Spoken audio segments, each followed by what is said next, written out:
Don't smile because it's over, United fans. Cry because it happened. Meanwhile, Bayern's golden boy rage baits the club's entire fan base, AFCON's biggest stars deliver, and the transfer window is popping off. This is DMAC Daily. Incredible scenes to grace the timeline in the last 24 hours. I mean, we had Amorim dapping up the photographers upon his sudden exit from the club, Garnacho with a hate watch masterclass on IG, Mark Goldbridge losing his mind whilst going live, or Matty FC crashing out at his beloved manager being shown the exit door. What a time to be alive. I thought the Maresca sacking was crazy stuff, but United just had to comprehensively outdo Chelsea with that kind of bombshell. In the words of Patrice Evra, I love this game. So without further ado, let's deep dive. Quite frankly, I don't even know where to begin with this one. This is the 10th manager now post Sir Alex Ferguson, with systematic failures from top to bottom still evidently clear, and this feeling of, well, now what? Even as a lifelong member of the United Hate Watch Association, I'm starting to get bored of how dreadful this club is run. Personally, I much preferred it when Arsenal were Banter FC. That was actual comedy. This is just sad. But on a more serious note, the Amorim Era was such a calamity, all 14 months of it. But here's the kicker. His sudden sacking only proves one thing, that United's hierarchy is woefully incompetent, because they didn't sack him following last season's dreadful performances, their worst campaign in 51 years. They didn't sack him following the Europa League final disaster, or then the Carabao Cup humiliation against 4th tier side Grimsby. No. They actually came out on multiple occasions and reiterated, we're not getting rid of another manager. They've already done that 9 times previously, that this will be a brutal transitional period and that we will entrust in Amorim for the foreseeable future. Back in October, co-owner Sir Jim Ratcliffe literally said that the club won't make a quote knee-jerk decision and ensured that Amorim has 3 years to deliver. At the time, I thought it was mystifying of the club to continue backing him, considering Amorim's repeated failures over the course of a full year in charge, his obvious tactical naivety, this stubbornness to a system that had clear objective flaws, his woeful treatment of academy starlet Kobbie Mainoo alongside the unnecessary public criticisms of Harry Amas and Cheeto Obi. But hey, fair play to the owners, right? They stood by him despite the noise.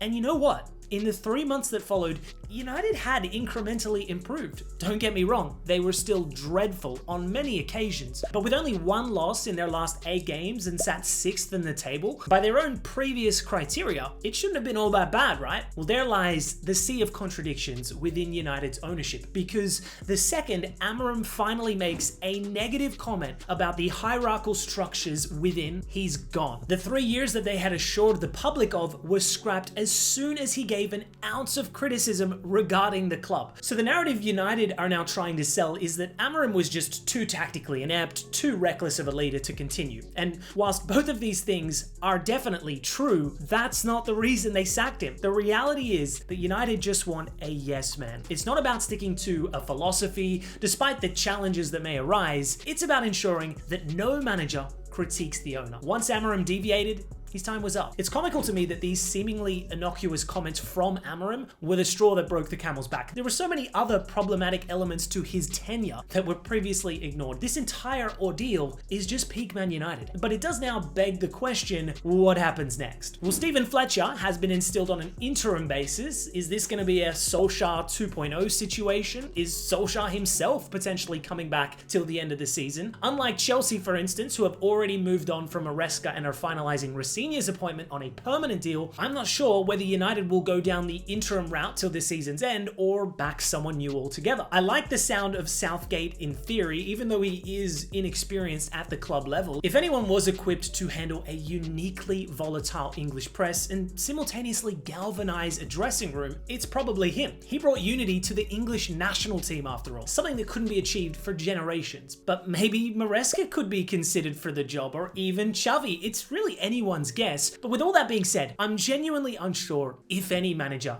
can actually fix United. They are special for all the wrong reasons.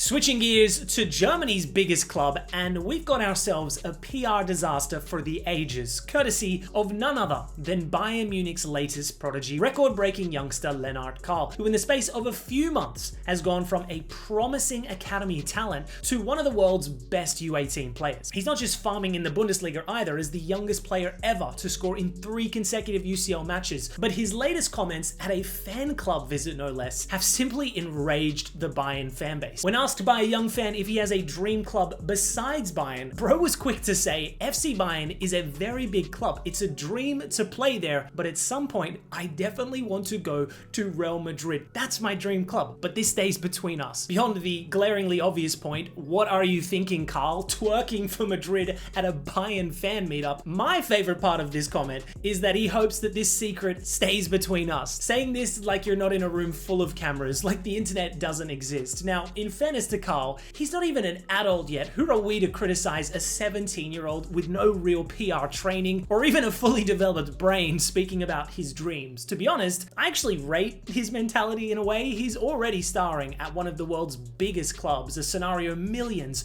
of aspiring footballers would kill to be in. Yet he's already got his sights set on even brighter lights and is unafraid to say it. And whether you love or hate Real Madrid, for many, it is the pinnacle of club football to wear this shirt. So whilst I can respect that kind of ambition, no doubt Karl will now have to learn the hard way that you cannot say these things without facing heavy backlash. Because Bayern too are a European giant. A large portion of their fan base will feel deeply disrespected by this comment, even if his intentions weren't hurtful. It's never a nice feeling knowing that you're not the main priority. Moving over to international football news, and AFCON continues to deliver spectacular moments. Nigeria, with their most comprehensive performance of the tournament thus far, a 4-0 thumping of Mozambique in the round of 16. The Super Eagles have made a statement with all their star names stepping up. Osimhen with a brace, Lookman scoring and then providing 2 assists. That's 7 goal involvements in just 3 AFCON games. Adams also picking up 3 goal contributions today. The chemistry within this front 3 is frightening right now. The midfield trio of Iwobi, Ndidi and Onyeka behind them too is menacing. For all the inner turmoil this team has been through in recent months and not reaching the World Cup,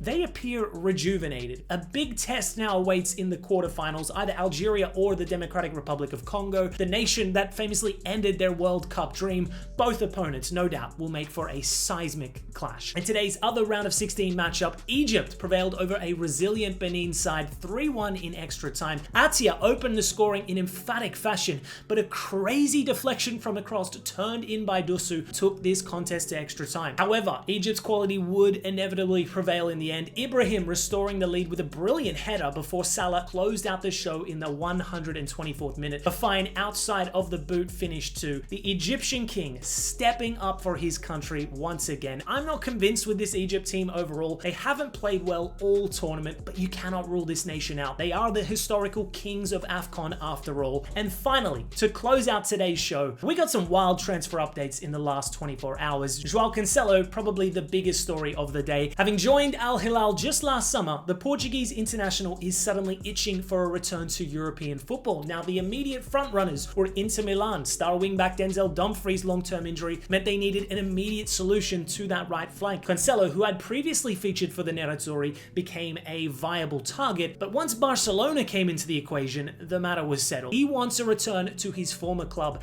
and will now join on loan once again till the season's end. A great short-term fix. He's versatile, a top player all round. I'm a little surprised Barca aren't prioritizing a centre-back first and foremost, considering Christensen's ACL blow or Araujo's need to visit Tel Aviv, but if they can manage to bring both to the club, then it's a no-brainer. Meanwhile, it's being reported Juventus have contacted Liverpool's Federico Chiesa over a possible return. I'd be shocked to see Liverpool actually sanction this move. He's a great squad player to have, but Chiesa understandably is wanting more game time, something Slot just isn't providing him, and the Italian would have a point to prove upon his hypothetical return to Juve. This is a club he was famously ousted from under Thiago Motta's reign. Curious to see how this ultimately plays out. Staying in English football news, and following Joško Gvardio's leg break, City have opted to recall loanee Max Elaine from Watford. The 20-year-old has been balling out in the championship, but it's still a considerable step up in quality at City. It's also a bit surprising considering they've brought him back whilst actively being linked with a move for Mark Guehi. Liverpool and Bayern are also in the race for the Englishman. This could be the biggest transfer saga of the winter window. Lots of big moves anticipated in the weeks ahead. Anyways, guys, that's all for today's DMAC Daily. Thanks for tuning in as always, and I'll see you tomorrow.